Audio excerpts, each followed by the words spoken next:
Ајде за назува. Бујрум, Добре најдов. фала што ни дојде.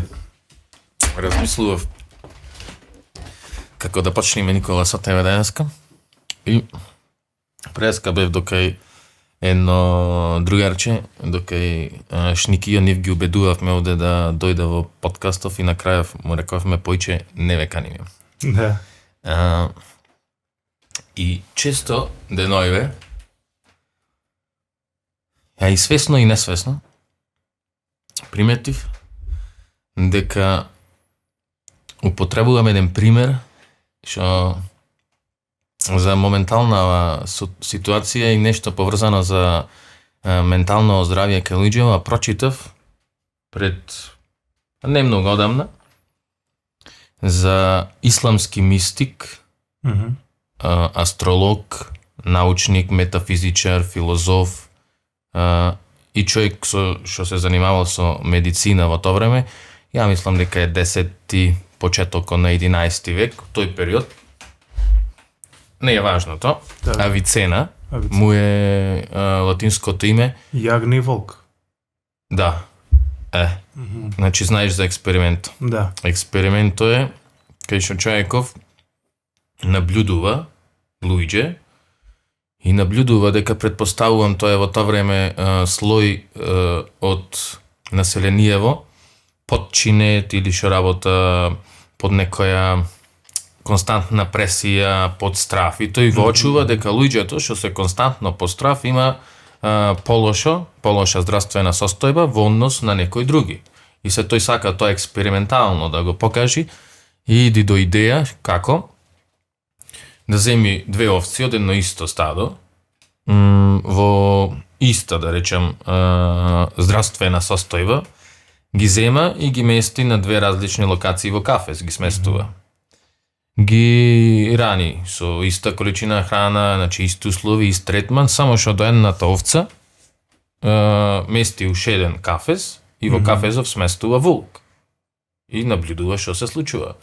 И овцава што е во близина на волк, односно константен извор на страв, што прави, почнува и крзното, квалитетот на крзното да губи, здравствено да опаѓа, и така човеков експериментално покажува што ако си константно изложен под страв, дури во случајов тој некоја паралела со нас денеска ирационален страв, пошто волков Шо тебе се не може да те сведува и изеј. Надреален, нереален страв. Невротичен би дошло. А можда во некои случаи и психотичен, што е најстрашна форма на страв. И сакам да ми напреш една паралела со ова денеска, така че почнеме, значи со еден термин што се пошироко и се попопуларен и често се користи, често можеме да го слушнеме, анексиозност. Значи таа константна состојба на страф, ама не знаеш од кај иди нешто, само си цело време уплашен. И сега паралела со овцава, не случајно, и паралела со денешниве луѓе. Да. Како ти се чини тоа денеска? Само да потенцирам околу овцава дека за едната бил видлив волкот, а за другата не бил видлив волкот, и тука е главната разлика во смисла на едната и диши волкот во врата, на другава е сосема изолирана и си го гледа своето, што викаме народски. Сега конкретно за анксиозноста, anxiety, што би дошло. Гледам дека ние константно сме под големо количество на анксиозност, кое што во основа е само една неподдржана возбуда. Што е тоа што ни причинува нас такво чувство. Која е таа поддршка што ни треба, дали интерперсонална, дали внатрешна или надворешна, за да ние можеме да бидеме соодветно поддржани за дејството и за самата ситуација во која што се најдуваме во моментот. Во смисла, сега мене ме поддржува тоа што носам комотни патики, водиме пријатен разговор, позната ми е средината, гледам дека нема ништо што би ме загрозило и мојата анксиозност почнува да се сведува само на можам да идентификувам од што иди. Од влез во нешто ново, почнуваме нов разговор, јас и ти не се знаеме премногу и тоа е моето пратење дека тоа чувство јас го поддржувам со првично со работите кои што ми се познати. А генералната слика за анксиозно општество е тоа што ние не гледаме за што да се фатиме. Ради што, еве конкретно последниот конгрес на кој што бев, една многу добра предавачка зборуваше баш за незиното травматско поминување низ корона процесот на преживување, кај што незе сите што се јавува да ја даа поддршка и вика бори се. Тај вика од нигде никаде со што да се борам? Со кого да се борам? Со самата себе? Ова коронава е во мене, не можам да се борам со самата себе, значи чекајте да ја најдам, да ја уважам, да ја прифатам, да ја дам име, да воспоставам диалог. Нормално со одредена свесност дека зборувам со мојот внатрешен глас, со мојата состојба, дека не зборувам со некое странно лице, корона, кое што изгледа вака, така или онака, што е митско или надреално. И тоа чувство на анксиозност нас не поддржува во оваа ситуација, ради што сегашноста ни е застрашувачка, минатото ни е неподдржувачко, ради што долаани конкретно важеа некои принципи, па и правила и нешто кое што ни беше во наша заштита, типа на носи маски на затворено, нема да фатиш корона, 99% штити од корона маска. Годинава веќе не важи тоа, или ние сами го побивме, или не тоа правило отсуствува во ситуацијава, ради што се повикуваме на нешто друго. Јас лично на вакцината, кое што пак и до негде имене не ми е потврдено научно, туку во голема мера имам и верување во делов на вакцинава. Ради што имам многу информации, ниедна од нив не можам да се повикам, ради што недоволно ме заситува мене, а моментот е дека пак оставам огромна доза на верување. И сега тој дел не ни е поддржувачки, не можеме да се ослониме на други цивилизацијски губитоци или цивилизацијски трагедии, трауми, чуми, болести. Не можеме да се ослониме, ради што не важа во даденава ситуација, тие друг век, друга циркулација на време, други животни процеси и што е најголем причинител за анксиозност, конкретно за анксиозност се фаќам, ради што го спомнавме како клучен термин. Анксиозност се појавува кога гледаме во некое следно дејство. Не понираме, не бараме во минатото некој одговор, не гледаме сегашноста ради што не одвлекува нешто друго, а таа е само присутна и таа е само реална. Туку гледаме во нешто идно. Значи што јас сега следно можам да направам и за што јас во тоа следно дејство не сум поддржан. И тука ми се појавува анксиозност. И во делов со коронава иднината ни е блокирана. Значи не постои. Замислено сценарио за кое што немам аргументи или немам некој доказ, немам некоја сигурност, известност дека на начинов на кој што го замислувам ќе биде остварено. Дали е негативно или е позитивно.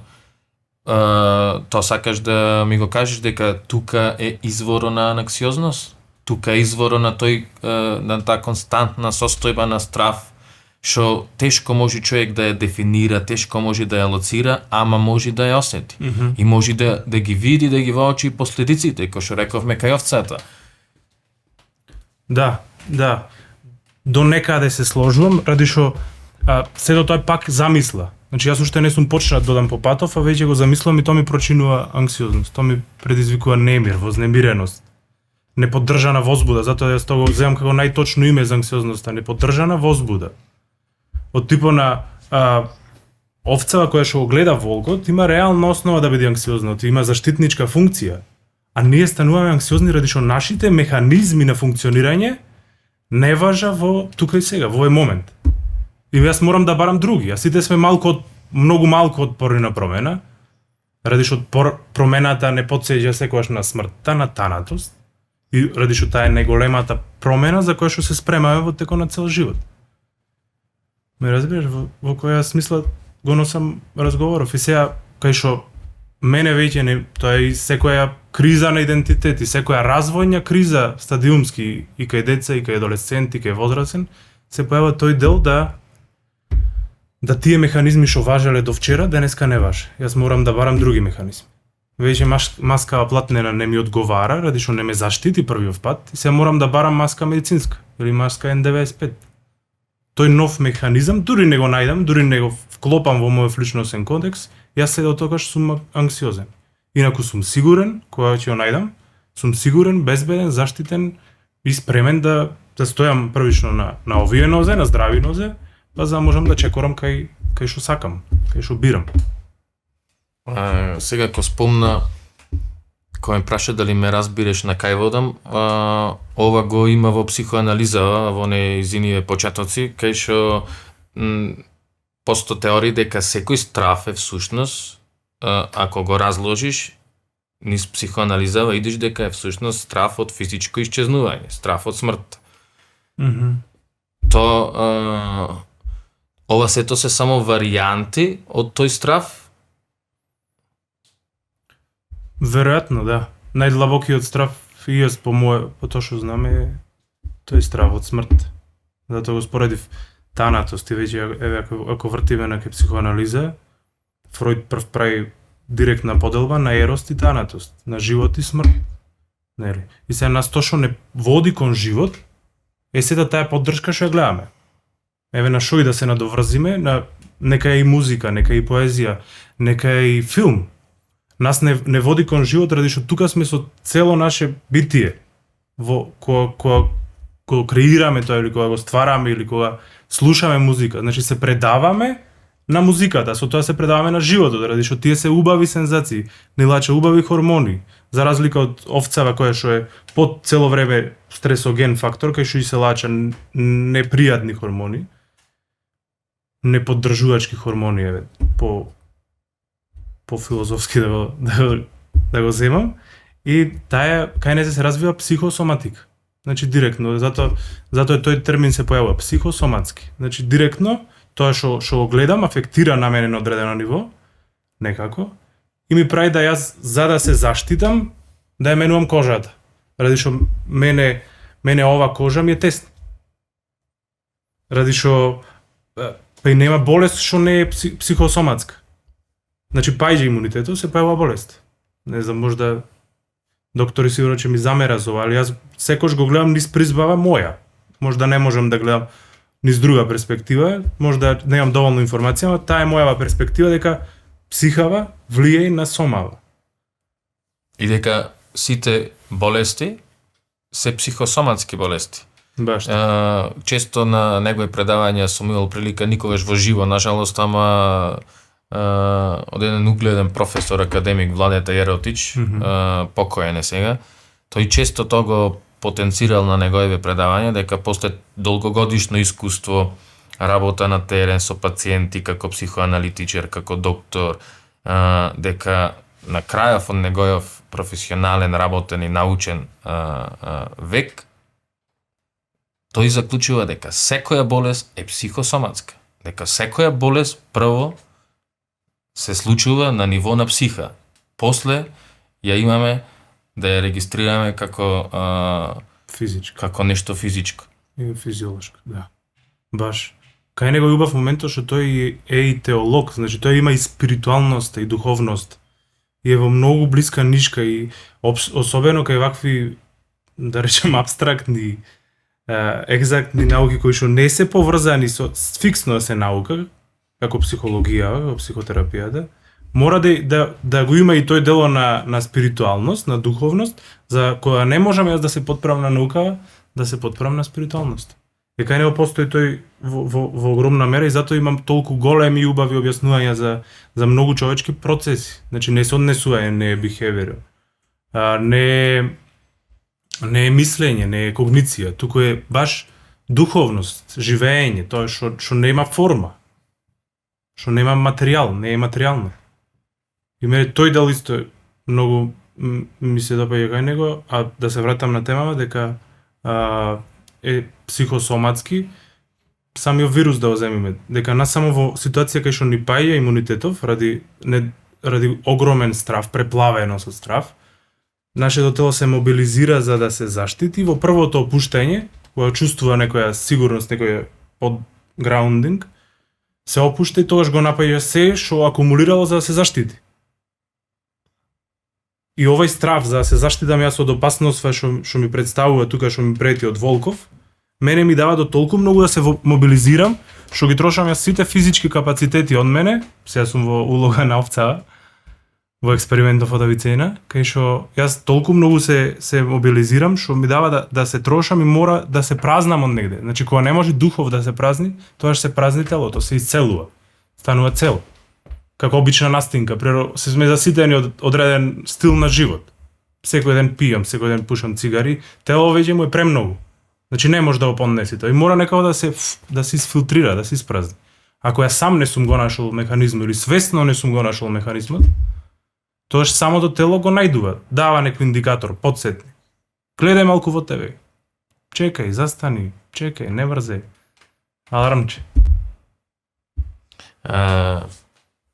Овде последна од епизодиве некни со присутниве зад камера баш разговаравме колку е поврзан имунитето, колку е важно да си во добра психичка состојба за да телото ти функционира како треба.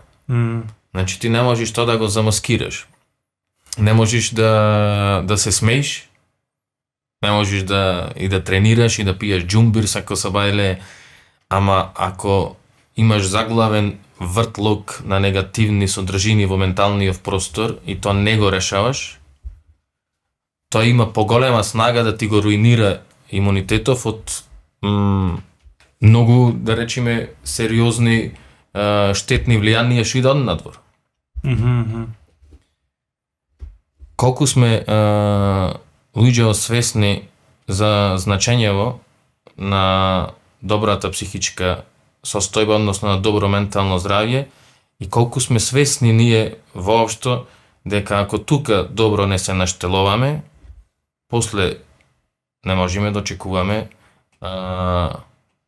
квалитетен живот, не можеме да очекуваме квалитетни односи, не можеме да функционираме со полн наш капацитет. Баш. Сушност седото џумбир, здрава физичка подготвеност, седото е само една надворешна поддршка за психички јас да бидам спремен. Од типона за да можам јас да истрчам 21 км полумаратон, мене ми треба претходно да сум трчал 3 пати по 10 км, да пијам секој ден џумбир, што можда нема ни толку да ми помага колку што е сугестивно, си мислам дека ме енергизира, пијам магнезиум, ме енергизира, еве, не знам, навечер по едно пиво, витамин Б, и тоа на некој начин и обсесивно ме поддржува дека јас тоа што правам е најсоодветно. Сега, конкретно за дело да се вратам кај нас, ние како гледаме на психичката подготвеност и на менталното здравје, би рекол, во целост, ради што некако е секогаш заедно, физичкото со менталното здравје се во склад, а ние ги одвојуваме. И обично препишуваме се на физичко. Значи, кога не си расположен ти или кога не сум расположен јас, сигурно нема да речиш ме мачи некој внатрешен немир, тука ќе речиш, знаеш, ме боли ногава. И се таа недоволна длабочина и во комуникацијата, јас тоа го гледам како проблем. Ние културолошки сме така подковани. Од дома кој не прашува, кога ќе се вратевме пред училиште, прво не прашува дали јадеш. Значи, добро, задоволување на потреба. Дали си јаден? Шо оценки имаш? Дали доби 5? Значи, успех, постигнувањето, не прашувале за тоа. А не прашувале како си. Или како си помине. И сум спремен само да ти слушам. И тука е тоа уважување дека постои кај тебе нешто што се случува. Тука е таа нишка што ни недостасува. Да. За да почнеме да создаваме свесност во врска со важноста на ментално здравје. Баш. Само во комуникацијата. Тој дали влегува и културолошки после. После мене не ми е тешко јас да прашам. Јас доволно се познавам себе си, за можам да прашам и друг. Доволно родителов ќе се познава себе си, за може да опраша детето. А секое запирање на одреден, тоест уважување или прашување за некоја емоција кај детево, родителов се оградува од неговата. Ради што кај нас, пак земам генерално културолошки, родителите се во голема мера некој кој што не треба ти доволно да познаваш тој дали има пари или нема пари, дали е тажен или не е тажен. Кај него секогаш се е идеално и е тука за тебе. Арно тоа што понира од внатре што излегува од него, тој дел се чувствува, детето секогаш го чувствува, било да е енергетски, рационално, ради што ја има таа свесност, арнова не е призната. Ти знаеш како меѓу нас пред постои сега можда некое прифаќање ради што јас носам вакво ланче, да кажеме, а дека ти носиш таква капа која што за мене не е прифатлива. Пример. И сега ако јас не го уважам тоа, да ти кажам, можеш да ја свртиш малце или само да ти доволно е само да ти кажам, ти да станеш свесен дека јас не ја прифаќам, дека не тебе не те прифаќам. Туку само капава јас тебе не ти ја прифаќам. И тоа се трга таа бариера што постои измеѓу. Тоа нетрпение, тензија, негативна емоција, да го земам генерално, се трга и во тој момент е спремен родителот да се предаде на детето онаков каков што е, без маска на родител. И тој дел културолошки кај нас отсуствува.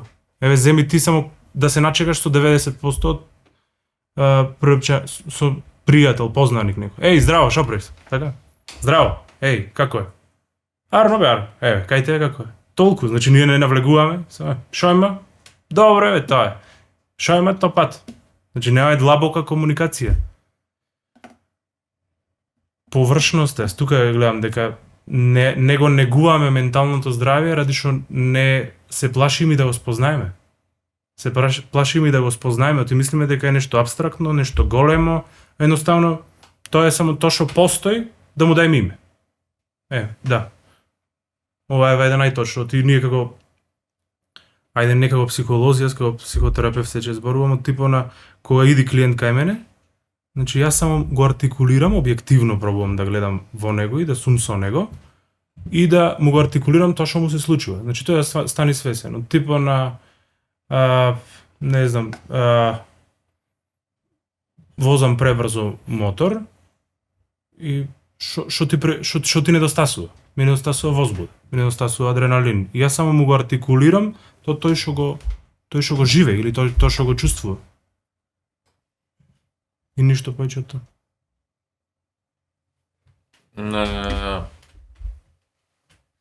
Еве конкретно да земиме на луѓето, пошто рековме, тоа може и се потискува, може човек нема често храброст да појди па и со најблизок, да поразговара.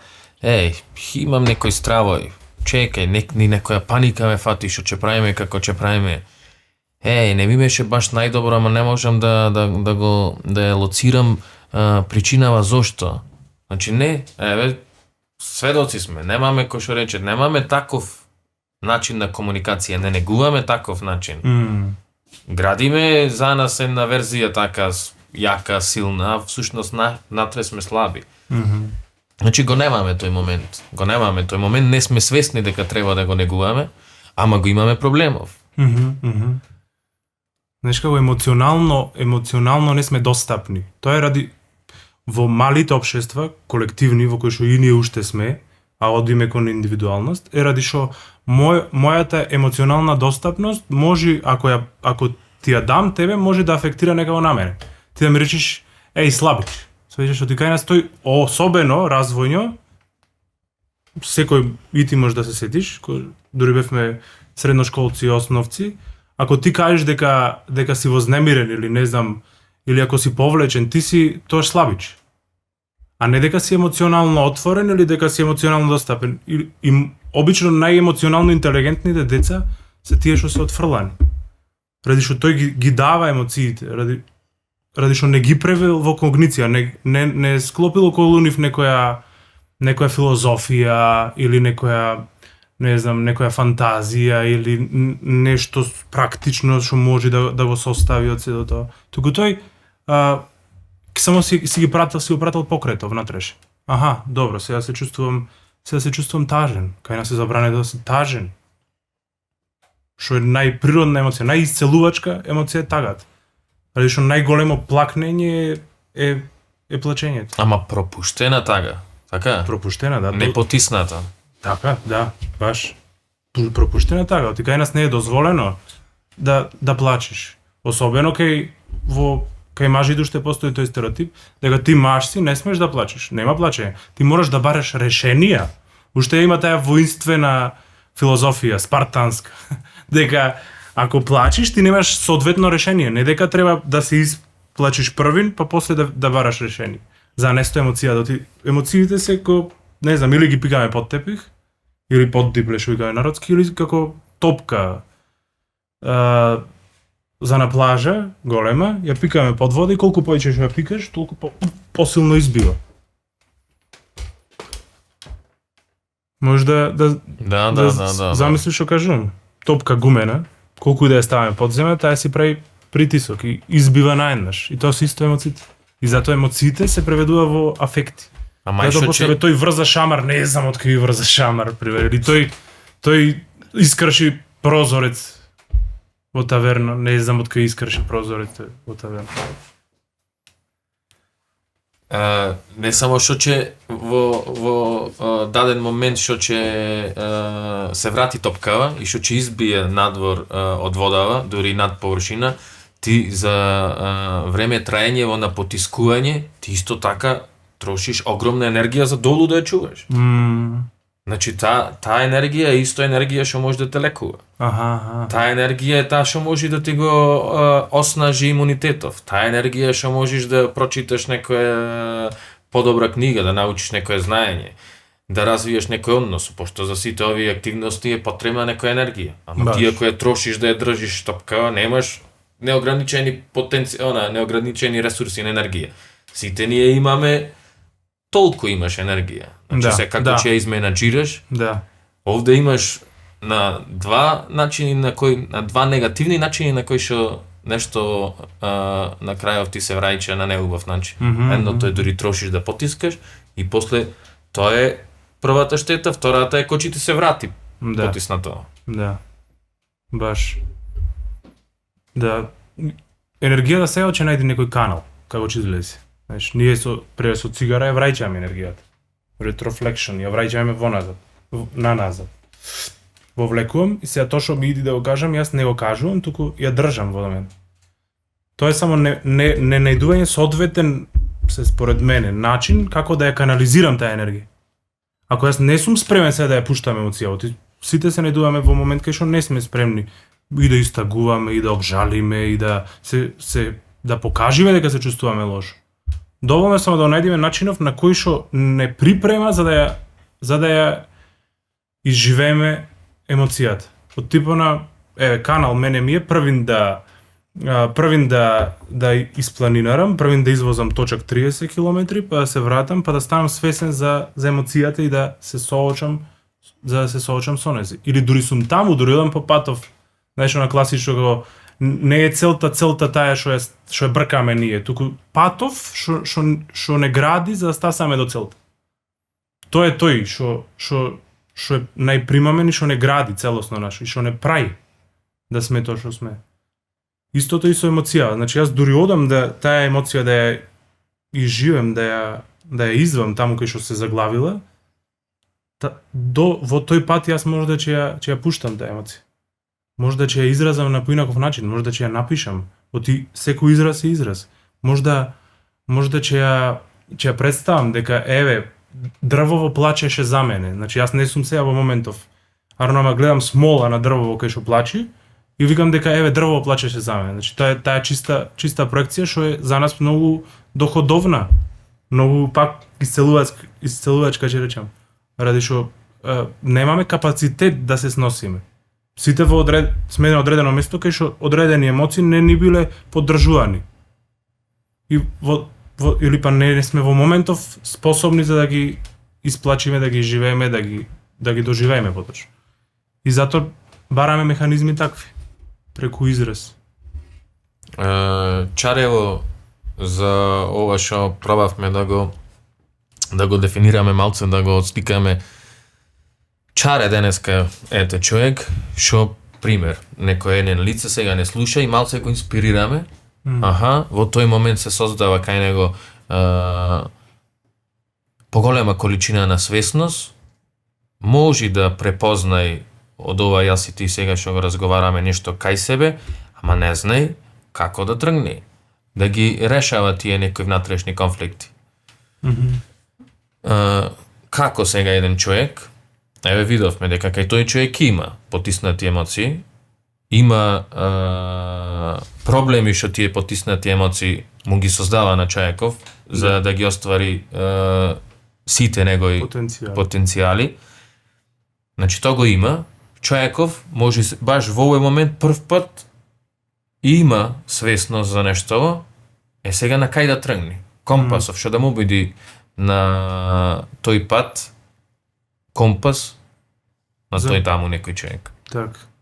Само да види дали е спремен за промена. Ради што тоа што е најнеконстантно, што вика, се баш би се помислила, мојата менторка и терапевтка, единствено константно нешто е промената. Знаеш, од типо на јас сакам да се менувам, ама не сакам да се менувам, и тоа ми прави да не исчекорам. Значи јас сум само свесен дека сакам, ма не сум мобилизиран. Не знам што е тоа што ми треба. Се ние го бараме што е тоа што му треба на единка да се менува. Секако прво, колку и да е општо, поддршка. Каква поддршка ми треба мене за да се менувам? За да посакам да се менувам. Било да е тоа реална форма, типо на сега дека ни треба и духовност, значи некаква верба, дека јас сакам да дам кон подобро. Некоја стручна поддршка, од типо на доволно некојаш само општи лекар да ми каже дека со мене е се окей физички. Прва поддршка е телесна. Спремен сум да тргнам било каде. Да земам еден ранец и да тргнам до Трескавец 3 пати назад, ради што телово ми дава поддршка. Втора и најбитна поддршка е дишење. Значи јас чим дишам, тоа ми е највитална функција што е вродена, а ние се помалку занемаруваме. Плюс и не ни е поддржана во сегашноста, ради што носам маски, не можам на ист начин со ист капацитет да дишам. Плюс и стравов мене ми прави да толку многу се стегнам, затоа да се покажувам, да се стегнам, кај што јас не можам да го користам ни капацитетов на диафрагма, и дишам само на гради, а градите ми се загрозени, има вирус, тие може да биде нападнати, значи со нив диши поплитко, диши на шкрки, што викаме народски. Ако дишам што викаме не со полни гради, тој кај ме мите пак дека е најдобро да се диши со полни гради, или па поетичност некоја, а инаку најдобро е да се диши со полн стомак. Полн стомак, парасимпатикус, нерв кој што се подкрива, нерв за намирување, и најголем капацитет имаме во диафрагма. И ако ние го користиме, тоа што ни дава поддршка да бидеме витални, да бидеме функционални.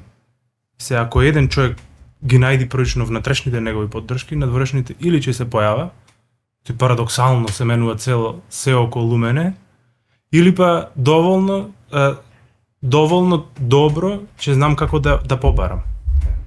Тука се психолози, психотерапевти кои што се тука само за тој дел. Да јас да бидам емоционално безбеден и присутен за тој кој што сака поддршка од било каков вид да му е дозволам.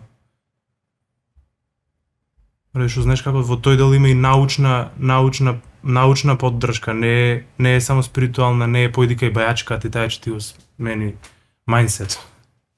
Не е појди кај владиката и тој ќе те исцели, не е појди кај оџата и тој ќе ти дај мир. Туку имаш чекори преку кои што се менуваш, ама индивидуално насочени према тебе, не општо. Затоа јас никош пред не на клиент на било кој да ме праша што да читам од психолог. Поимање. Врска немам, стварно врска немам, што да читаш. Од искуствено е, треба да доживееш, не можеш да читаш. Ако читаш, готово е, го земам, го сместувам во мене, и дали важи, дали функционира, текнува механизмов од овај сад, не знам дали функционира на мене, може да ќе чука понаваму. Ме разбираш? Во која смисла? Морам да го искусам, да го опипам, оти ова е готово, и тоа е најголем проблем првично ја што гледам со модерната психологија, ради што сето се заснова на готови цели пораки, живеј позитивно, живеј храбро, кај што тоа не ти е нити расчленето, нити сервирано, за да можеш да го боцниш прво, па да го ставиш во уста, па да го иџвакаш, па да го голтниш, па да го свариш, па после тоа другото. Ако не ти треба да го пуштиш. Ние стасуваме до некој дел само кај што во смисла да го исфрлиш преку измет. Оти поќе не важи, тоа е тој механизм. И сега кај што јас само го гледам, го кинам, тоа е за мене модерната психологија или не знам, од пишаната психологија, да го скиниш, да го голтниш цело, да не го извакаш, да стои овде и нека се вари. И како дали ќе се свари, не може ти цело, како цела лубеница голтниш, како ќе се свари, како ќе се разложи. Нема формула таква што може да го разложи. Ама сведоци сме и со своји очи може и секојдневно да пратиме интернет, социјални мрежи, вака контакти со луѓе, дека позитивна психологија, ајде, тој жанр, дека буквално на сите, то не е воопшто лошо, да се разбереме, според мене. Значи, имаш идеја за да потполниш страници од книга, слободно, значи се е окей тоа. Ама позитивна психологија од овој тип, сега што рече книги, мисли позитивно, вака така, вибрирај, че привлечиш, че тоа сведоци сме дека се поголем број имаш така едноставно пласирани животни формули што може буквално се да ти реша во животот. Знаеме сами по себе дека се би сакал едноставно да можеме да решиме. Да. Значи, буквално малце ако имаш интелигенција, не промуваме за мудрост. Мудроста би одела по другиот пат. Ама малце ако имаш интелигенција, секој човек има малце интелигенција, секој би посегнал за некое брзо решение. Ајде да направиме нешто, ајде за колку време ќе биде готово. Така, секој за колку време ќе биде готово. Дај да си ги решам проблеми внатрешни. За една недела. Значи сменете го вашиот живот за 7 седмици. И сега е една... Тоа е топ шоп реклама. Така, имам таков печаток дека доста од психологијава на таков начин пласира. Да. Тоа е во отсуство на, пак ќе ви речам, духовност. Текнува. Пошто има и Јунгена мисла, не можеш да го даеш она што го немаш. Како дадам ја позитивно нешто, ако немам. И ако не знам што имам, оти знаеш како, ако имам јас негативно, јас можам само да го извам. Можам сам, ако го погалам то негативно, не знам, тие поделби позитивно негативно не би навлегувал, ти тоа е знаеш како црно-бело, добро-лошо, нема позитивно-негативно, не можеш да речеш дека не знам, состојба одредена на депримираност, не на депресија е негативно нешто. Туку е само одреден процес во кој што се најдувам сега. Или овој период, или овие 3 месеци. И јас во тој дел сум само како во една плонна празнина, кај што барам сега кои се механизми што се соодветни на мене. Или барам како да се испразнам јас, како да не знам да го испем тоа што не можам да го кажам, како да го прифата другиот тоа што не можам, што го прифаќам јас.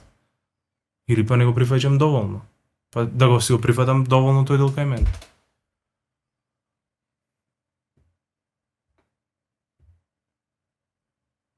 Не знам дали сум јасен мој. Да, ама ворете да има простор. Так. За да се исполни со држина. Сега овој простор ми однесе мислава неколку наврати спомна духовност. Ај се малце таму. Има еден автор, не знам дали ти е познат, веќе Космеке Просторов, кај него е комфорно да има ваков простор во кој што не мора ништо да кажуваш. Можеш да го оставиш Просторов и да изнедри самиот по себе содржина органска. Што е една од идеите и филозофските начини на кои што јас го посматрам, наблюдувам подкастов, кој ќе гледам подкасти. Сега е најблаготворен, знаеш како, тука има најмногу се случува. Авторов е Екарт Тол, мене многу ми значила на негова книга, и често слушам и негови предавање, пошто преска спомна за духовност, спиритуалност, не знам дали спомнавме, исто е тоа нешто тесно поврзано со психологијава. И сакам само да кажам неговата идеја за гледање на што е многу едноставна. се што е форма, што се појавува во твојов ментален простор е нешто минливо. Так. Зад таа форма нешто е возможува да постои формава, тоа си ти. И тоа е неминливо. И сега паралела со православие или со религија, со некои други источни традиција, ти ќе ми кажеш дали го има нешто во светов на психологијава. Тој вика, од тој простор, тоа е тоа што не се менува и тоа е тој вечен, таа вечна димензија во тебе. Кога ќе станеш свесен за незе, тогаш стануваш свесен дека ти не си содржинава и дека во тој случај само, ти иначе не се идентификуваш со содржинава во твојов ментален простор и тоа е според него првиот увид човеков што го има, кај што може да расти, кај што може да дозволи свеста да му се шири и со сите тие предизвици животни, што ќе биде на некој начин форми и содржини, да се избори. Пошто в животов, според него, не е да те направи среќен, туку те направи свесен. Так.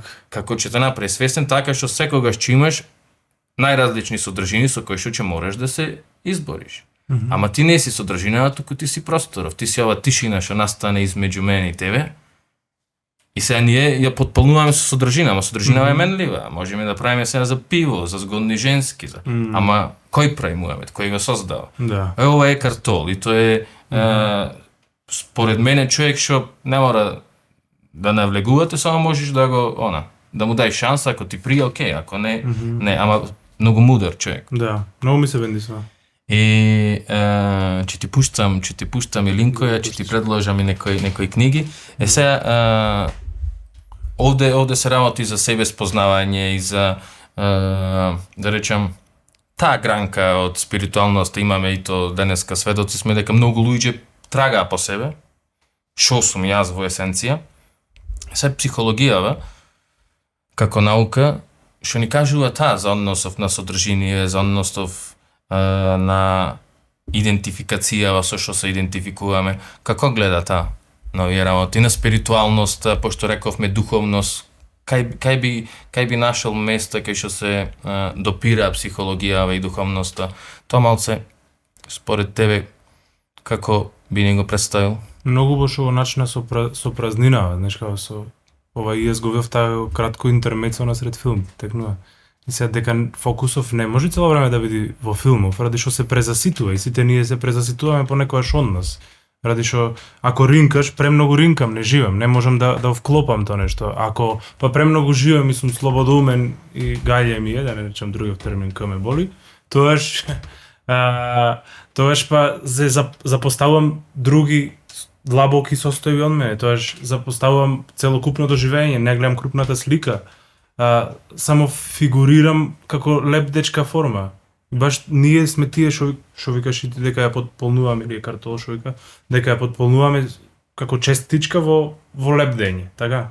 Значи ние се појавуваме само како звезда во универзум да светниме и може да брзо да згасниме, може да стоиме да тлееме, ради што имаме одредена порака што треба да ја пренесеме, имаме одредена големина што треба да испратиме, одреден одблесок што треба да опуштиме на Земја, на Марс, на Јупитер, кај да е. И баш во делов кај што викаш поврзаноста, не знам дали добро те разбрав, само на спиритуалноста со психологијата и како ние се спознаваме во тој дел, е само релацијски, ради што кога сум јас во релација со чашава, со содржинава, со течноста во незе, тоаш гледам како тоа интерферира со мене, како допира до мене. Тоа се споредуваме. Не е цел фокус на мене, туку е на нешто друго. Каков сум јас во релација со тебе. Хоризонтално, пропорционално го тераме разговоров, така? Значи не треба да имам некоја друга персона, не треба да имам некоја друга улога, не треба да предизвикам нешто повеќе, немам потреба да се експонирам, немам потреба да се конфронтирам со тебе, немам потреба да се спорам со нешто, немам потреба да се расправам за нешто. И во тој дел се спознавам сам себе. И сите тие пораки несвесно ида до мене. Кога го има отсуството па, кога јас и ти се не зборуваме, само се гледаме. Тоаш јас гледам во мене, ти гледаш во тебе, ама низ твоите очи јас гледам во мене. Текнува. Гледам, значи шо гледам, нешто слично, дека слично гледаме. Слична ни е миров на погледов, да речем. Така те доживувам сега. Ме разбираш? И не може да, затоа нема, пак и тука ќе речам дека и тој дел индивидуален и дека немам јас формула да речам дека повлечи се дома и само спознавај се. Како, преку шо? Шо е тоа што ќе дојде, шо е тоа што ќе се појави? Оди трче и спознавај се. Слушај музика и спознавај се. Се што правиме се спознаваме. Само дали е во релација со себе, дали е во релација со нешто друго или во релација со некој друг. И дали е свесно водено тој процес? Дали е свесно водено од самите себе? Па и од самите себе, тогаш сакам се ова да го наведам, да речем, стручното лице, во твојот случај ти кој ќе работиш како психотерапевт и она што преска малце го доправевме што сакав исто да не знам дали сеќаш, ти реков во врска кој ми рече што работиш сега моментално во Скопје и како може ете кон тој пат кон себе, пошто за самодоверба ти реков, или за себе почитување, значи сите овие работи се во нас. Да. И сега, ако не знам дека се во мене, не знам, треба да дознам. Како ќе дознам? Или сам, или со помош. Така. Во таа смисла, значи, свесно водење. Сега, ако не сум обучен, не знам како, ќе се консултирам со книги, со вакви некои паметни луѓе, за кои што ти мислиш или ти прија се паметни, или со стручно лице. Јасно. Тоа сега улогава на стручново лице, во пронајдувањето на овие наши потенцијали, во себе спознавањето, која е и каков е тој однос измеѓу клиентов и психотерапевтов? Првично ја нема контролата, ти знаеш како свесно ако насочувам нешто, баш во дело кај што ми рече свесно насочувам. Значи јас го контролирам, го движам натаму, а не го пуштам да се појави свесноста. И свесноста иди некаде на средина, кај што е најголемиот контакт со одредена ситуација, со одредено не знам, со одредено дејствие. Кај што после тоа е повлекување и задоволство, и влегување во нов некој контакт. И од тераписки аспект, од психотераписки аспект, јас со клиентот сум само тука за него. Значи, терапевтот е тој што треба да има теоријата и да биде тука за него, само да присуствува за него во ситуацијата. И клиентот иди со одредени негови очекувања, предпоставки, низ кои што се води самиот, а терапевтот го насочува преку прашање. Значи, јас сум само тука слушател во првична фаза. Само слушам. Всушност тоа е тоа што ни треба на сите. Да имаме доволно добар начин на слушање. Оти ако бидеме сослушани, значи сме донекаде испразнети. Ако бидеме ислушани, значи доволно го најдуваме одговорот во нас. Оти ти ми испречиш пораката и без да ми кажеш нешто. Ако ми кажеш, ме насочуваш. И затоа многу често постои стереотип дека пример одиш на психолог или на психотерапевт и дека тој треба да ти каже нешто, да ти дај совет. Да, што се случува таму, ето што викаш, значи многу луѓе се треба да ми кажи, треба да ме научи што се случува, малце да го опипаме процесов, да му биде на луѓето јасно и на некој начин да демистифицираме што се случува, зошто некој да не се окуражи и да утре побара услуга, побара помош, побара совет, значи малце понормално да му се пристапи на психотерапевтот. Не значи дека одиш кај него, после тоа си земаш ранчето, лиштата и четката зави и одиш во институција. Да. Еве, ајде, кој е добро ми те донесе тебе? Разбира, значи прво го шокираш. Што ми те донесе тебе овде? Кој е добро ми те донесе? Значи природен однос. Баш вака како што си пуштаме јас и ти.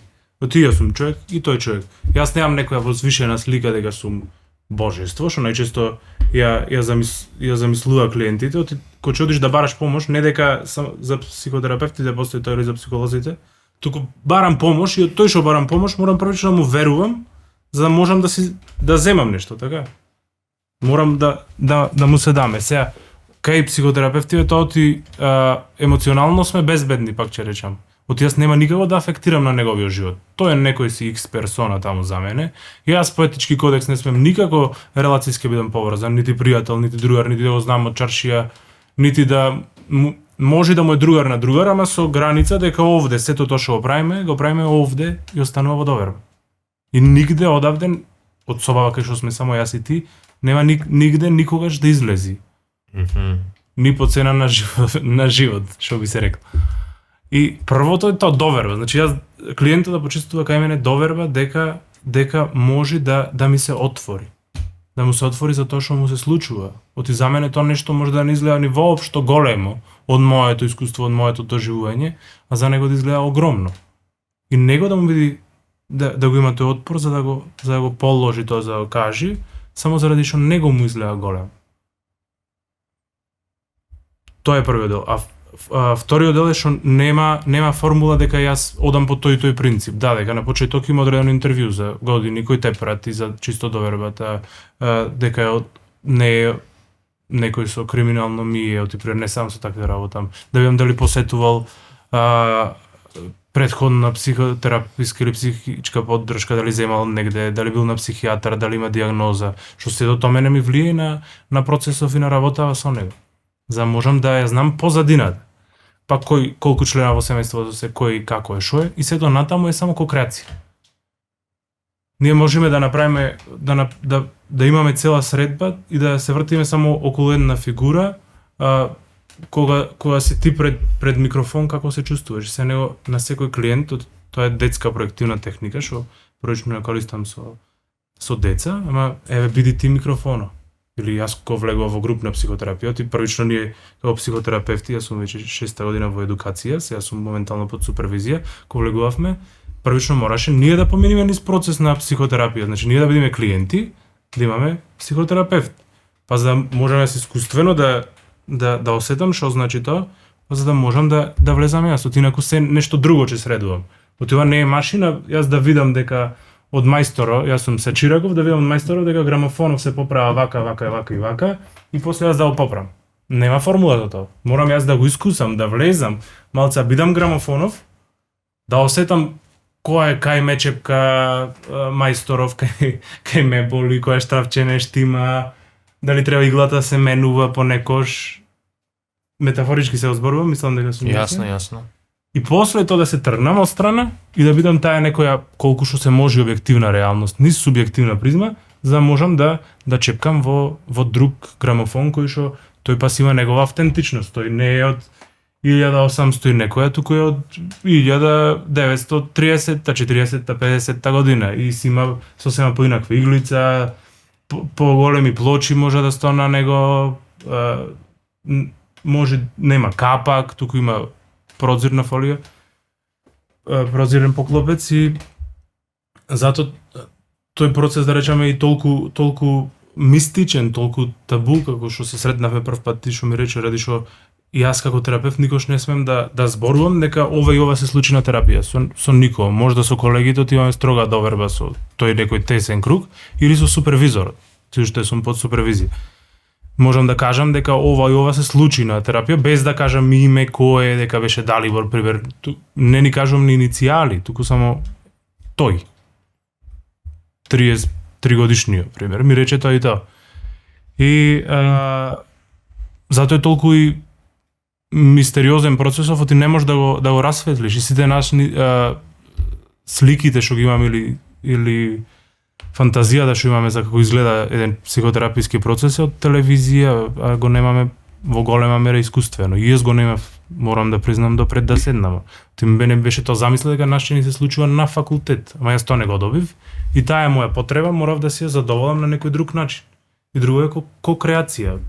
Че се вратам пак на проекцијава, на проективнава техника. На дете му викаме биди ти микрофонов. Работиш често и со деца. Да. Работам и со деца. Тоа ми е, да речем, природно и најспонтано, најприроден сум со нив и најголем ефект имам. Може да ради што јас го имам тој детскиот дел во мене, стално си го негувам и никош не сум го бател. Биди микрофонов. Тоест за дете не биди микрофонов, туку што чувствува микрофонов? Па микрофонов е темен, е тажен, а на максимум е пуштен, има две работи што му света вака силно. И сега за било која од тие работи да се фатам, јас го имам цел процес тука. Ради што тој всушност зборува за него. Не разбираш? Тој си зборува за него, ама преку другото. Не е полесно нас да кажем што му е на моторов, отколку да кажем што ми е мене. Да. И тоа е тоа. Значи ова е техника што несвесно човеков си ја вади со дружината и ти кажува отприлика што е неговиот проблем. Ете така. Баш. Основоположникот е конкретно на гешталт психотерапија што ја работам јас пролс. Гешталт психотерапија. Да. Гешталт значи целовитост на германски и всушност тоа е стремењето кон еден личност целовитост, тоа што се вртиме цело време околу моветов, типо на како да направиме еден психофизички баланс, како да имаме таа целовитост, да јас на градов што прифаќам, на држава што прифаќам, на универзум, на светов што прифаќам, на универзумов што прифаќам, да ме чини мене целовит и да бидам јас тој автентичен што сум. Нормално ограничен, не надвор од него, само припаѓам во него, со моите потенцијали што ги имам и сето таа припадност ми дава да се развијам до мојот максимум. Оти сите си имаме одреден максимум личен. Значи гешталт терапијава, то кажи ни нешто, еве сега спомна целта, што е да можеме да ги интегрираме сите тие различности во една целовитост. Така и непријатното и пријатното претпоставувам, значи се да интегрираме. Кажи ни малце околу техникиве, што мислиш дека е важно да не запознаеш со самава гешталт психотерапија и нешто практично, што би ни го понудил како идеја за размислување или во тој правец? Да. Техники, значи всушност и тоа е само психотерапијата, наедноставен чекор. Одредени техники и одредена теорија која што се применува во даден момент. Во кои случаеви гешталт се покажува како најдобра, каде може најдобро да помогне, како е најзгодна за примена? Самата психотерапија е во враќање во тука и сега, значи јас само од овој даден момент да се водам нормално гледајќи во позадината што мене ми направило да се чувствувам така и така или што мене ме закочило на одредено место кај што јас не можам да продолжам понатаму или во правец на кој што сакам или не можам да бирам. Арнама не да ринкам назад или да анализирам нешто како што често се вика или па да одгатнувам или па да давам формула, туку само да го уважам тоа чувство дека постои, тој момент дека постои, дека јас се најдувам сега на тоа и тоа место ради тоа и тоа. И од тука што би можел да направам? Да се мобилизирам дека јас сакам ова да направам, дека сакам ова да направам, дека сакам ова да направам и кој е мојот автентичен начин на задоволување на потребата, на таа потреба што ми недостасува, што ме заглавила на тоа место. И сега конкретно гешталт се е применлив кај адолесценти многу, ради што кај нив свесен избор е и то како битен, да може да бира, и има отворени можности, помали се ограничувањата, во помалку персони се влезени, не се во улога на татко, па да морам да правам ова и ова. Некојаш мора, и колку и да не мора одредени работи. Не сум во улога на професионалец, па да морам да се држам до одредени прописи стандарди, туку се држам до се што можам да искусам, да пробам, а кој што ќе ми направи душевен мир или ќе ме држи во некој баланс кај што јас нема нити да паднам, нити да летам. Во некоја средина кај што е најплодна за развој. И во некоја јаснотија? И тоа е многу битно. Да, и во некоја јаснотија дека јас сум на тоа место за да соберам тоа што ми треба за да можам да продолжам. Јас сум на тоа место ради што ова и ова направив, без да се прашувам зошто, туку да знам шо или да барам шо е тоа што ми се случило или што сум направил за да дојдам до тоа место. И се ме праша, подсети ме за... Па, во било која насока можеш да продолжиш, дури сме кај гешталт терапија, еве сега спомна дека најделотворна е кај најделотворна или па најдобра за почеток, за старт. значи на адолесцентиве му треба јаснотија, тоа е еве од лично искуство, ама и секој човек што тој адолесцентски период го изживел, избомбардиран си, Да, имаш бубачки еден куп, да, и сега тука ти треба јаснотија, што е важно, што не е. Баш. Така, баш. Дај да... за да направам некои добри квалитетни животни избори, Баш. значи да не бира, туку да бирам. Аха. И да не бидам одбран. Ради што знаеш како, овој го бирам, ти добро знај да брани. Туку јас бирам да бранам. Ме разбираш? Ти одбери ме, ама јас ќе ти кажам дали ќе бранам. Така, може. Тоа е адаптација веќе, да. Да, тоа е адаптација. Од типа на јас ќе ти кажам дали сакам во моментов, можда во моментов нема да се чувствувам корисно ако бранам.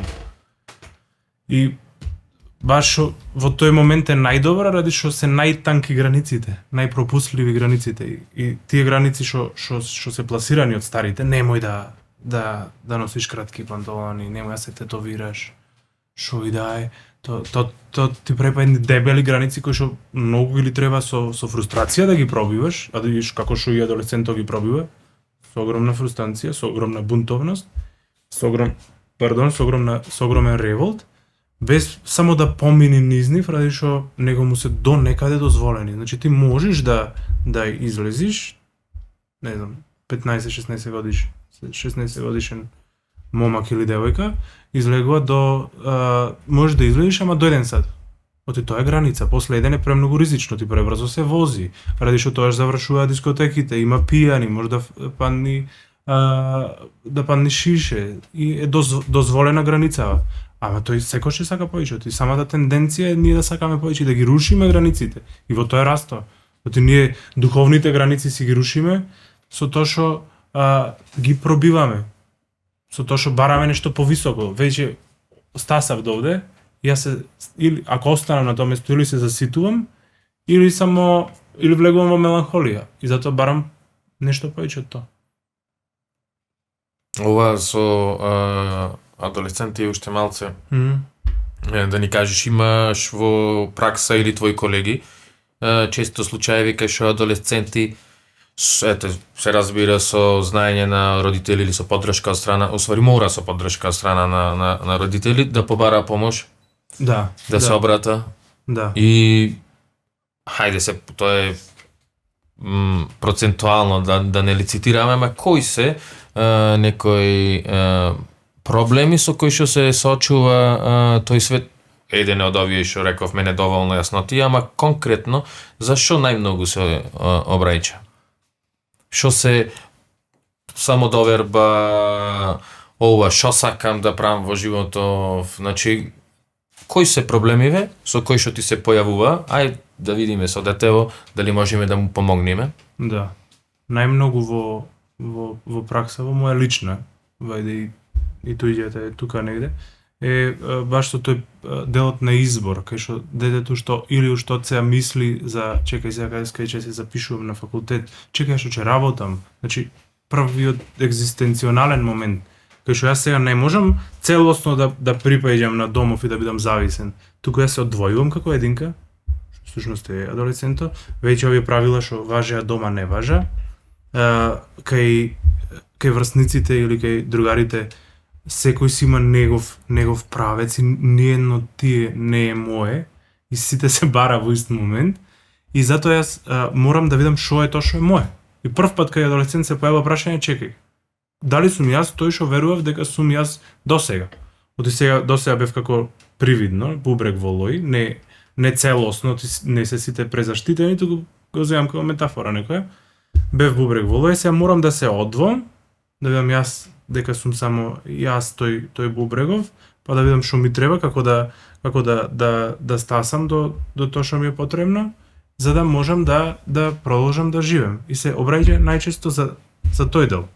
За делов кај шо бирам ја, шо прам сега.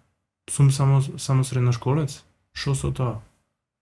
Која е мојата потреба, и особено за неследење на потреби, ради што адолесцент во тој период не е поддржан или адолесцентка не е поддржана за да истапи во однос партнерски со дечко и девојка, ради што е премногу ризично и премногу има хормони, што викаме ние, а нама е чувствува потребата. И се како да јас истапам од моето место на дете, на член на одредено семејство во партнер. Тука е прва партнерска релација. Како јас да влезам во одредена релација која што ќе биде само интимна. Тој мене интимава ми е ваму, тие ми ги држат стравоите дома. И сега јас морам да влезам ваму. И тука е во голема мера и родител, ради што родител може да, што мене ми се случувало, еве ти одете во среди го. Воопшто не прифаќам да работам. Така? Да. Еве ти одете во среди го. Дали функционира тоа? Кој? Па, ете таква ситуација кај што родителов едноставно нема знаење, можеби нема мотив, можеби така му се гледа полесно, или може нема време, не знам. Значи јас не можам да осредам детето и ај ти среди ми го. Тоа функционира? Никако, ради што тука од старт ти дава до знаење дека јас не се замарам со него. А тој уште не е на здрави нозе. Значи, ако ти не се замараш кој така, јас не можам само со него да работам. Јас точно не знам, ове од други колеги спомнато, тоа што можам јас да направам во еден сат, можеш ти да растуриш во 10 стотинки во една минута. Ти текнува. И тоа е само односот, знаеш кај ичкрипи. И најлесно е да го судам помалото. Абе, ти реков јас. Ти реков, значи многу често ми случува. Ти реков дека ете тоа ќе ти го кажи психологот. Ти реков дека тоа ќе ти го кажи, ете.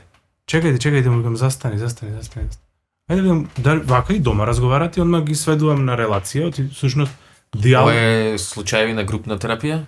Немам искуство со групна, само сум бил дел од групна терапија, јас како клиент, а како психотерапевт не, уште е рано, затоа ми треба многу искуство.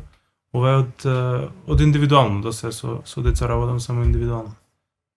И за жал тука што фали, значи јас да станам свесен за целото негово окружување, со дело со корона малце тука имавме стагнација, кај што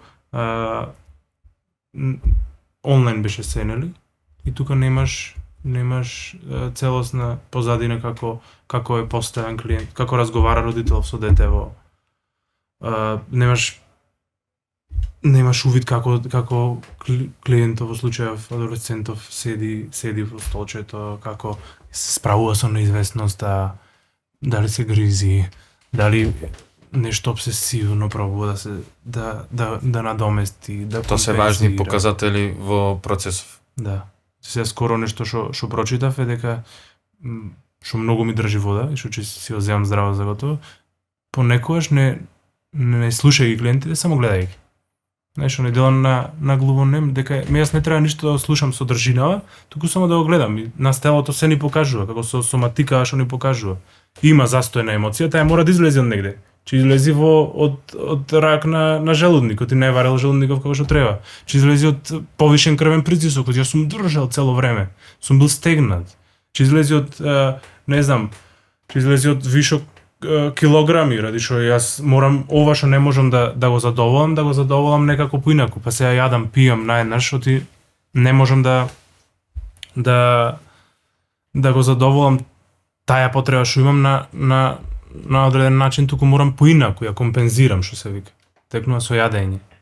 И после тоа се зголемува крвни капилари и се останат. Ти како адолесцент во периодов со јаснотија и со животниве избори и со одлуката да се занимаваш со ова што денеска се занимаваш, ај таму да појдеме малце? Убаво што ме носиш на тоа место. Како... Не требаше вака нешто лично, искрено, мислам дека многу одевме вака по теоретски. Да. И јас бев, веројатно, се шо лета се јади. Мене мислам дека како нешто најодржлив развој им беше спортот преку кој што се празнев. Има во основа тенис 7 години и тогаш во средно играв активно кошарка и бев многу пасиониран многу со страст за кошарка и со идеализирање на сите тие што ми останаа Стив Неш, Стоктон, Моктон. И тоа мислам дека имаше одржлив развој, инаку и јас како секој адолесцент нели забегувал по слава, по сталеж, кој што не се градеше тоа сталеж од типот на дека јас треба да бидам престижен за нешто, туку едноставно само да бидам да ме знаа, без разлика дали по добро или по лошо. Некаков публицитет да имам. Не мора да биде позитивен, нека биде само публицитет. Не знам,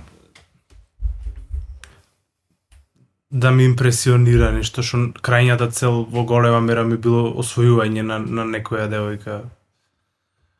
Значи, одредени мои действија. Секако дека и тоа што ме држело, да речем, на земја било таа духовност, ради што, не знам, сум од религиозно семејство, кај што татко ми е екстремно религиозен и екстремно го почитува тој дел. Јас тука ги рушев тие работи, кај што излегував полека од тие догми, да речам, стереотипи домашни. И кај што на некој начин се спознав, ама во моментов кај што запаѓав, мислам дека таа поддршка, тоа што ме задржуваше на тло, беше машко-женското друштво, дека, знаеш како, ако кај во машко друштво имало само за фрканци, за еванци, што викаме, а во женско друштво имало таа емоционална топлина да ме сослуша.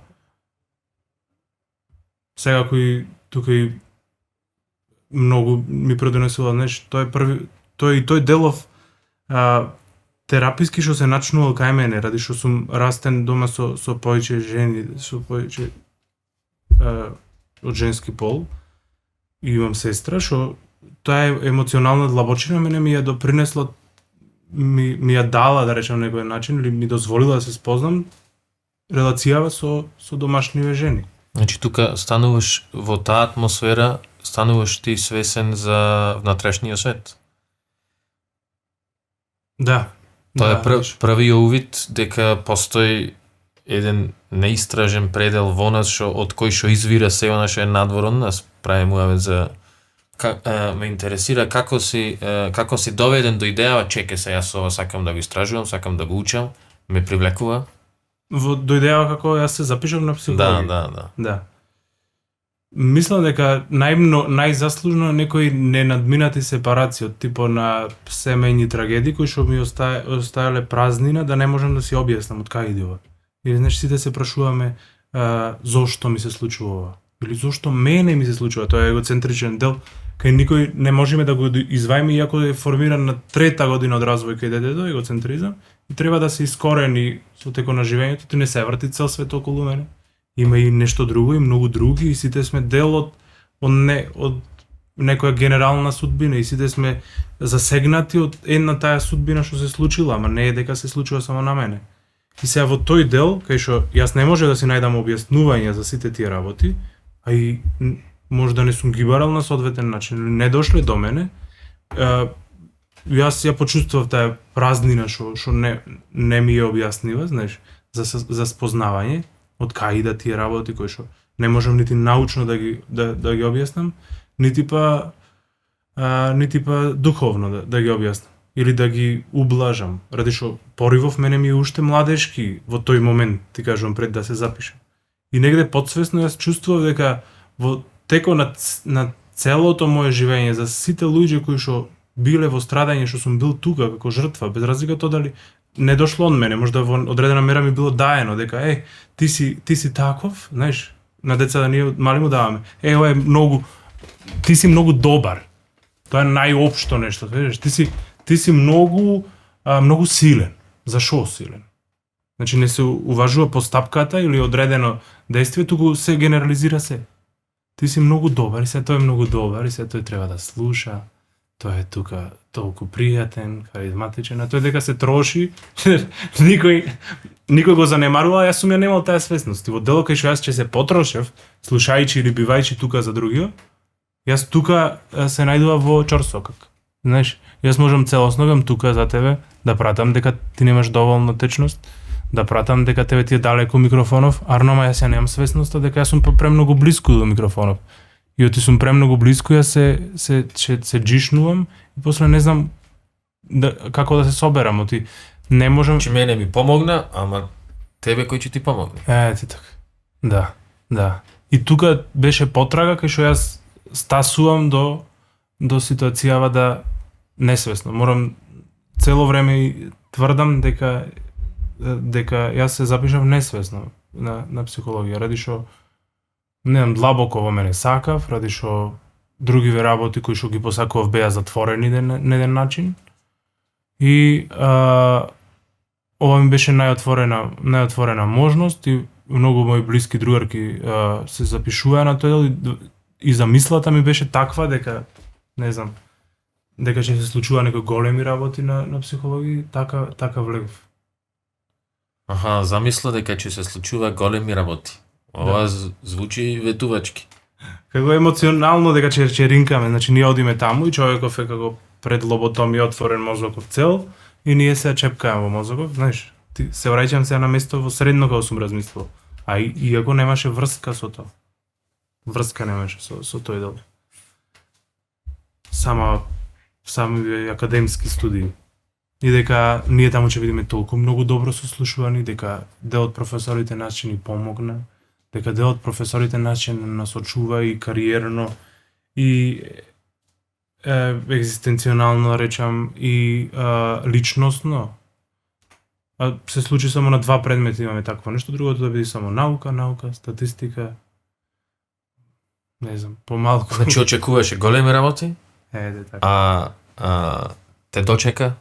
Ме дочека нешто ептен практично. И затоа јас стивам дека сега се одвлекувам па од тоа читање на некоја периферна литература, оти ми се случуваше на факултет. Да го пропуштам испитов или тоа што треба да се учи за испитов, ради што јас читам Фром или читам Фройд, некои класичи што ги викаме сега, го читам, а не читам тоа што треба за на факултет. И испуштам и каснам со полагањава, и со испитиве, и со се тоа. И тој дел што него задоволив со психологијата, го пренасочив во психотерапијата. Значи, завршуваш, дипломираш? Не, паралелно. Трета, четврта на факултет, почнувам паралелно и психотерапија и убајав дел беше кај што првите 2 години се работа на себе. Значи само работа на себе, немав ништо јас да работам со други со други клиенти или со некој внатрешно од колегите. Работа на себе во смисло ова што го читам да го најдам кај мене? Не, тоа што го читам го најдувам кај мене, да, ама тоа е само еден дел. Другиот дел е кај што јас работам на мој процес.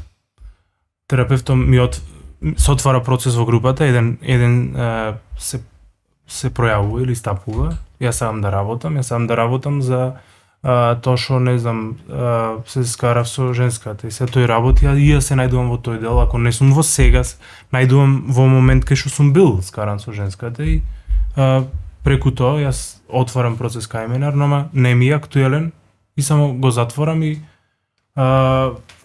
му давам него одредена поддршка, типо не се секира и јас бев, ама тоа е само лична перспектива, не се секира и јас бев на тоа место, вака и вака ми поминат и барај си твој начин, само поддршка.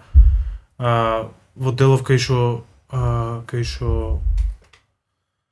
се отворам јас, по целосно се препуштам на психотерапијата и си најдувам начини на справување со тоа што ми било актуелно во тој момент, во базичниот дел ти кажувам. Денеска со пракса, дали си задоволен како работиш? Дали си задоволен со успехот што го постигнуваш кај клиентите? Пошто е сето ова не е апстрактно и не баш некоја екзактна наука кај што можеш да измериш, да направиш, да практично. Туку се работи за апстрактен, ама до некаде и опиплив. И сега твое видување на успешноста со работа со клиенти е денеска? Знаеш како, јас се фајќаме за едно нешто што го договараме, преработиме на овој твој процес. Иако оти знам дека и јас не сум семојчен, знам дека имам ограничени можности и воопшто не гледам да постигнам успех туку само да бидам тука емоционално за клиентот, за да може тој да пушти тоа што не може да го пушти пред жена му, пред женска му, пред што не може да го пушти пред светов му, пред светов, пред пријателите, пред другарите, да, баш. И ако тој дојде до некој увид или до одредена свесност, за мене е тоа доволно. Всушност јас цело време ја барам скромност, ради што нагла промена е неподдржана промена. После пак ќе се врати по една недела на истото. А ако полека то протекува низ него или низ незе, си поминува, се цело време зборувам низ машки род, тој зборувам за клиента. Поминува низ него, низ незе, тој се води од тој увид што го имал, од таа свесност што имал. И мене не ми треба потврда. Доволно е да ми каже дека, окей, јас сега можам да се само поддржувам, не ми треба твоја помош. Јас сум начисто, ти во одредена мера морам да го пуштам, јас нема цело време бидам тука за него. Јас сум во негова служба само 10 средби, колку што ќе се договориме, или 5 средби. И за 5 средби, за 10 средби, а иначе морам да приметам, викаш да се постигне свесност. Тоа е за мене успешност. Да. Сега ако е успешност за еден психотерапевт кај клиентов да се постигне свесност, тоа значи дека немаме свесност? Не, сега одека имаме свесност. Во секој момент имаме свесност. За каква свесност? Свесност за одредена препрека, за одредена фиксација, за нешто што не задржувал. Сега мене ме задржува, пример, кичмава, половинава, да седам исправен. И затоа седам во полуспуштена положба. И кога ќе јас станам свесен дека ме задржува кичмата, може да за следен пат кој ќе се видиме, ќе барам овде да има друга столица. Некоја што ќе биде комодна за мене. Или сега станувам свесен за тоа и за тој дел и се преместувам на она столчено што гледам тука. Ради што е многу посоодветно за мене, ради што сега станав свесен за тоа. Значи, да го видиш нешто. Ете така, баш. Баш. Го имам проблемов да го видам. Задоволен сум. Го видов. Да. Сега можем да го решавам. Да. Така? А можам и да не го решам, ти пак мој избор. Може да ја сам да се саботирам. Океј, да, Јачам може свесно, резистентност, тоа е сега случајот со пороците, кај што често човек си го самоуништува здравјево, не е глуп, не е неинтелигентен, не е слеп, ама свесно тоа го прави, има некој изговор. Баш. Ама ако не го видиме, прав си. Ако не го видиме, сакав Стои. овде кога те прашав што мислиш за се поминавме од работите што ми ги предложи, само на поинаква траекторија, да речем, на разговоров, на муабетов. Образование, кој ми пиша, последно беше и претходно тие две работи уште да ги доприме. Со поезија ништо не те прашав, знам дека пишуваш поезија, дека ти е важна и овде си ми напишал поезија како облик на општеството. Тоа малце ќе ми го појасниш и твојов однос кон поезијава и кон тој чин на креативно изразување, иначе јас како лаик, ама како човек што сака и што создава јас ги нарекувам минијатури во стих, некој ќе речи, поезија, изминати 20 години може. Значи за поезија има професија? Нема. Ти си сигурно понапред од мене, ради што порано си почнал, така? Не за професија, друго ми беше муабетов, за не можам да тврдам дека поезијата е еден облик на психотерапија. И то многу ефектен, знај да биде. Да. Ако и пристапиш без амбиција, без нешто, туку само да ова што го викаш, да го пушташ. Баш. И зависи колку имаш талент за естетика, со вокабулар, како стоиш, како си со односов со зборови, ама како психотерапија делува. Тоа е 100% така. За образованиево малце и ќе завршиме со најбото со поезија. Кој ми пише образование, што мислеше дека недоволно сме едуцирани, запознаени што значи ментално здравје, дека не доволно во институции го има, дури растиме што значи нешто ова горе што е развој на личноста, значи дали на тоа мислеше кога ми рече образование? Не, кога ти пишав првично одредиш 8-4 години во образование и некако засегнат од сите реформи, од се што се случува или нагло или не со недобра основа, некако бев повеќе на начинот на кој што сме учени, на репетитивно учење, само повторувањето е мајка на знаењето, што во мојава пракса или во моево точно или грешно мислење, не знам, не е воопшто соодветно, ради што сите имаме различни начини на стасување до одговорот, што не секогаш е решение, ама е одговор. Имаме огромна креативност во размислувањето, кое што ја спречуваме од нешто што е дефинирано, дека така е, или дека така мора да биде. Ради што, знаеш како, во образованието мислам дека за да се дојде до одредена тврдење или теза, мора да се смета дека дека правава линија е само една грешка на кривата, а не дека правата е баш таа во која што треба да се стремиме. Не знам дали сум јасен, правава линија. Права линија е само една грешка на сите криви линии кои што дошле. Правата е грешка на криви. Да. Перцепција е тоа. Ете така, баш. И од тој дел, инаку ако ја поврзам со ментално здравје образованието, дека и во образованието никако не се уважува тој дел на како детето се чувствува, дали е спремно да следи наставата. Ради што кај нас е пак стереотипизирано како во сите категории. Тој е скапаница. Не замарај се. Тој е глуп. Не, со него ич не треба да се замараш. Тој сега ништо нема обиди во животот. Чекај, тој има потенцијал, тој е жива единка. И сега овај делов кај што сум моментално како образовен асистент во училиште, многу помага за да јас можам да го согледам и детето кој што има емоционални проблеми, како што зборувавме за адолесцентите.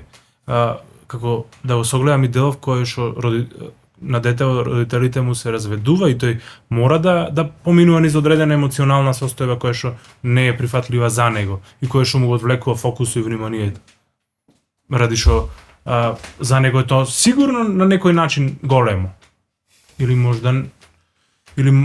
можда не може само да си го објасни, му треба само таков тип на поддршка, ради што тоа исто и се преведува после во работата. Оти ние во работата треба да бидеме се идеални, нешто да нема простора за одстапка. Ти си, ако не е манифактурно, ние сме пак до негде машини, ти одиш само таму во фабрика, склопуваш, го правиш, веќе уште ленка постои, уште сите тие работи, оти само за туиџе фабрика работи, за туиџе фабрика и тоа е, во сето тоа е основата образованието. Ради што тука детево и се поставува према авторитетот, дека јас сега треба да бидам исплашен пред авторитетов, пред наставников, а не да кажам дека јас не бев тоа што го направив, тој нема ми верува. Или не да кажам дека само сакав да прашам нешто што е навистина битно, ама ти не ми даде простор. И нема самокритичност нити голема кај наставниците, а можда и воопшто нема кај одредени наставници. Јас во секоја една работа со клиент јас се преиспитувам на еден начин, правам рефлексија дали ова што направив беше соодветно. Не се запрашувам, ама се преиспитувам. Не се запрашувам да си речам, чекај, може да сгрешив. Туку само гледам што е тоа што е добро и што е тоа што можда треба да го поправам. И тука е тој клучов за на еден начин успех што ме води. И за клуча и за освестување колку е важно нешто? Да. Важно нештото, зборуваш за... Важна свеста за она што е во нас. Значи, не дали си јаде, не дали те боли раката колку спијаше 5 килона, да се е тоа важно. Ама важно е како се чувствуваше. Да. Значи, го има она кај во античка Грција, нели, на некој од храмоеве, дали во Делфи, не знам, значи пред да влезиш, ако сакаш да влезиш, спознај си себе си. Овде, Да. значи, според ова што го кажуваш така, визуализирам сега пред, знаеш, ајде се може не пред секоја училница, ама како се чувствуваш пред да влезеш в училиште. Аха. Ајде, како Да. се чувствуваш? Да.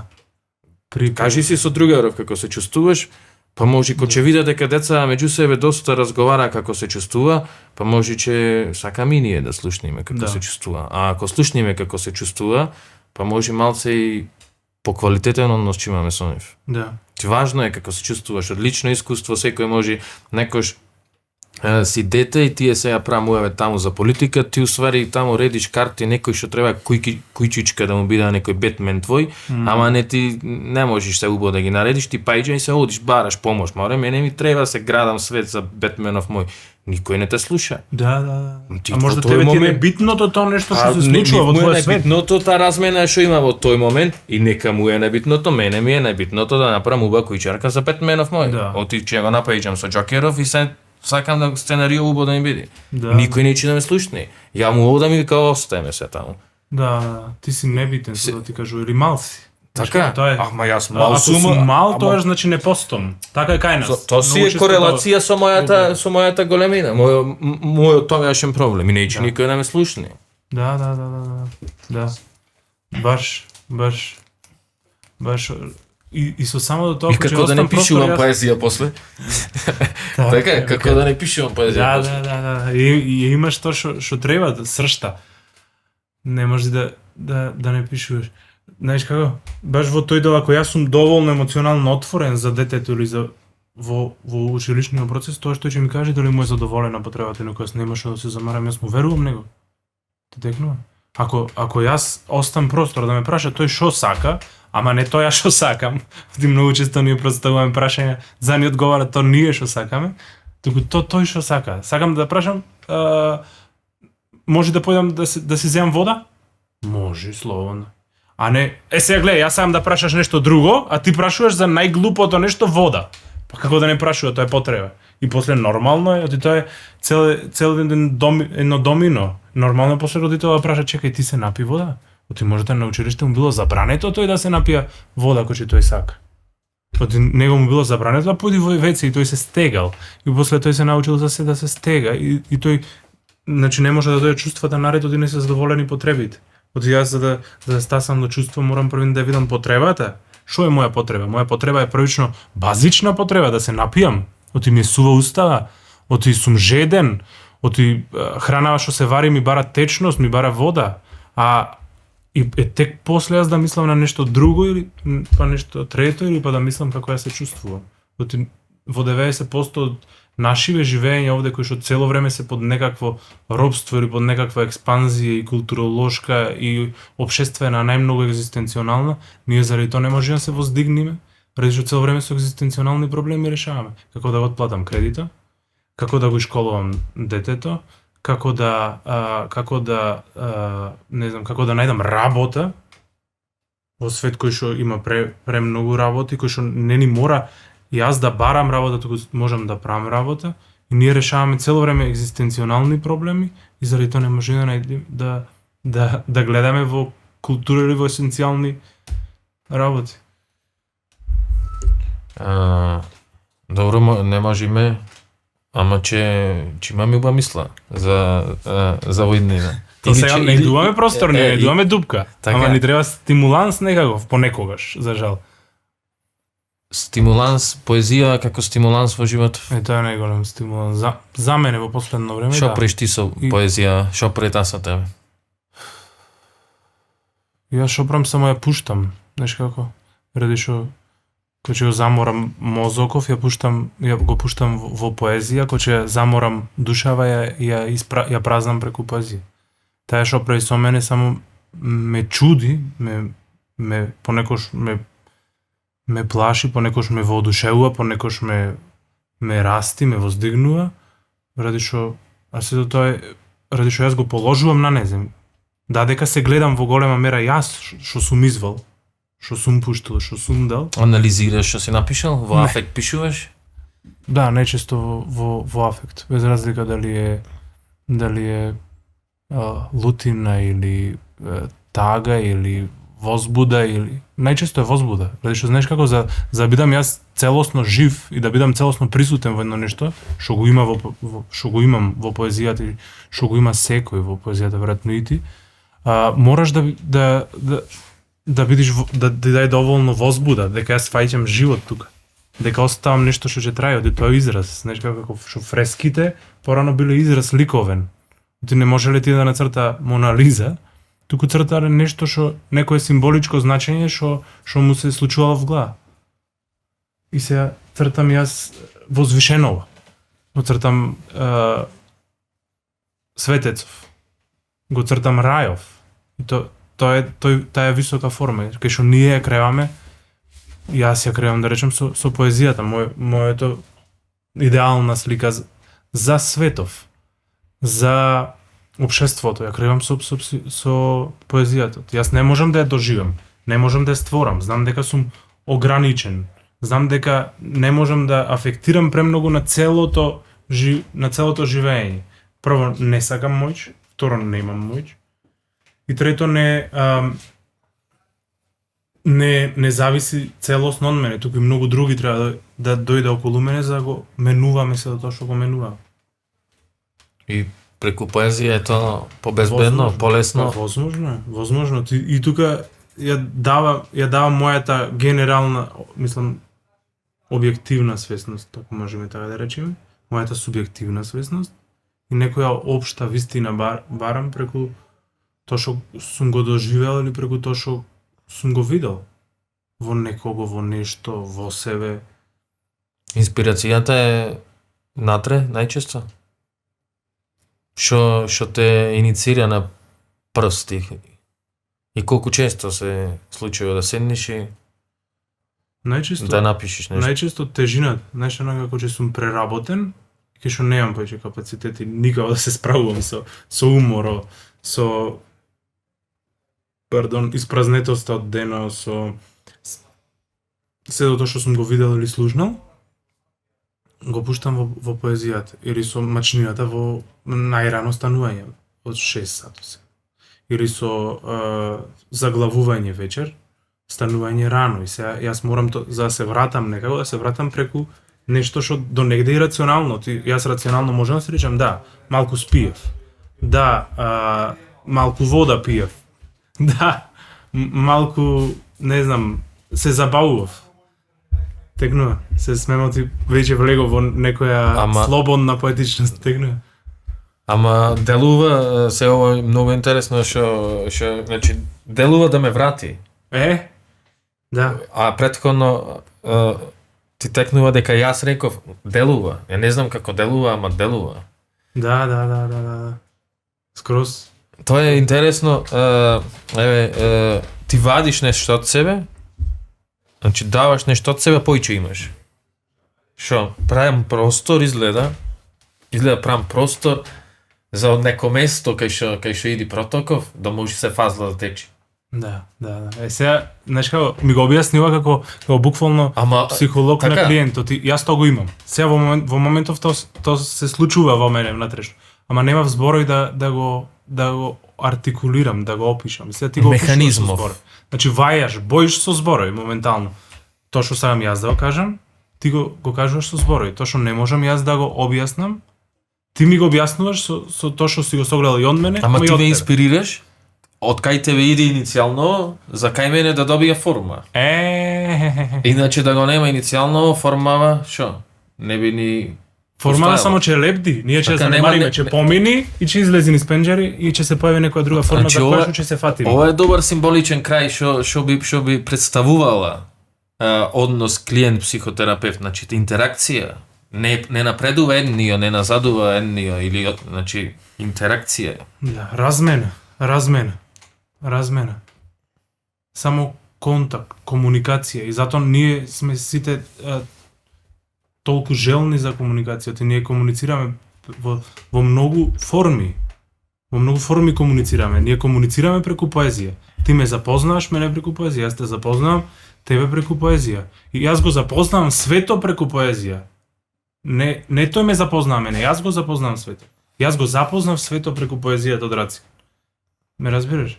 Јас не знам, комуницирам со нешто што не е вишо, туку е само одреден израз човеков, и сум го зел да го сместам негде во мене. И тој да направи толкава празнина во мене, што може да течи нешто. Што и да е, да течи мисла, да течи инспирација, да течи идеја, да течи некој можда и слеп идеал. Значи, чека Протоков, само треба да тргнеме влезов да го одблокираме. Да. Тука е да ни сцели. Како што ти одговара така. Да. Има безброј начини, рековме. Ова делува, пример, што за поезијава. Ама цело време зборуваме за психотерапија, за такви работи. Значи, најди си она што ќе ги тргни блокираниве врати, кај што иди Протоков што исцелува. Баш течи. Да течи извор. Извор најди, извор. Што е да оти, знаеш како душата има само еден извор, тоа што ја храни, не длабоко. И се ако одиш ти цело време да се напојуваш од тој извор, тебе сето друго ти е само притоки кои што се влева. Ама основниот извор е таму негде. И обично е длабоко, а ние нечиме да чепкаме во длабочината. Оти нема од длабочината сама не понекош не влечи, ради што ние не одиме кај неа. Ова е нихилистички, ама. Да, ама чепкај во длабочината може е темно, може не знае што има, ама 100% е чисто. Значи океанот најдлабоко е најчист, 100%, тоа смем да се кладам. Да.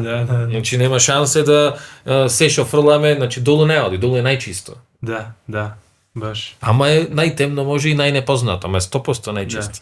А и тука е простор за одбивање, знаеш како? Ти кога сакаш, ако веќе навикнеш на тој простор, влегуваш во таа длабочина и после кога сакаш може да се одбиеш и да излезеш на површина. Ние тоа го викаме пројавување, излегување, појавност. Знаеш како? Сега ќе излезиме, јас и ти пред камера, доволно сме собрале ресурси овде ниско негде, кај што сега се оттурнуваме и можеме да водиме диалог. Убав диалог. Да. Убав диалог и за крај нешто ако сакаш да ни кажеш, а не те прашавме да ни порачаш било што. Ако сакаш виц, кажи ни. Што сакаш? Значи, ако нешто, не знам колку правиме муавет, сат и пол правиме муавет, не те прашав, не спомнавме, а мислиш дека е важно да се сподели. А некако се ми иди вака во контекст, дека едноставно, знаеш, секое спознавање може да биде тежок процес, ама е многу благотворно за секој што си дозволува. И дека првично сите треба да бидеме емоционално отворени од себе, јас да не барам од тебе, ти да си емоционално отворен, ако јас не сум. И дека сето она што го пробуваме треба да ни држи вода соодветно, за да можеме да се впуштиме и да растеме. Оти сите тоа го имаме како крајно, растеш. Че растиме. Да, че растиме. Во тоа име, живели, фала ти што дојде и се гледаме наредна некоја ваква седенка сигурно, ама и зад камери. Фала ти. Секако фала на гостопримството, има уште многу мавети. Има.